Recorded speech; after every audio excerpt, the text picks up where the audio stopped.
night, everybody. Let's keep the Minyan here.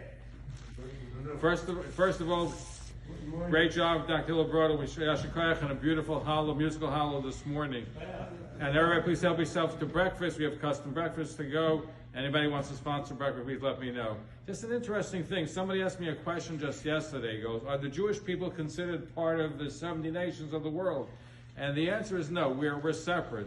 In fact, the Vilna Gaon has a brilliant mind, and he found a very interesting analysis, because the 70 nations of the world, according to the Vilna Gaon, according to Kabbalah, according to the mystics, is divided into two groups, Esav and Ishmael.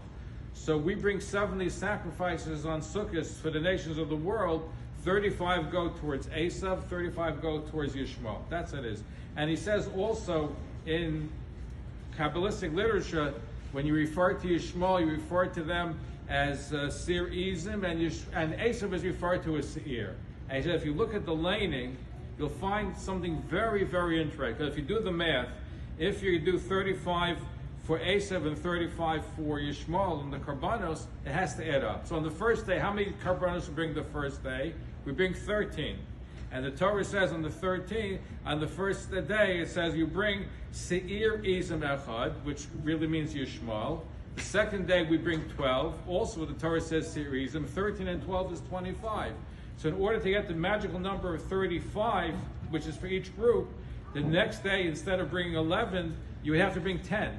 So on the third day, when you bring 11 he-goats, the Torah doesn't say Seir Izim, it says the word Seir. So Seir is in the category of Esav, because it has to add up. So in other words, again, we have 13 the first day, 12 the second day, it's 25.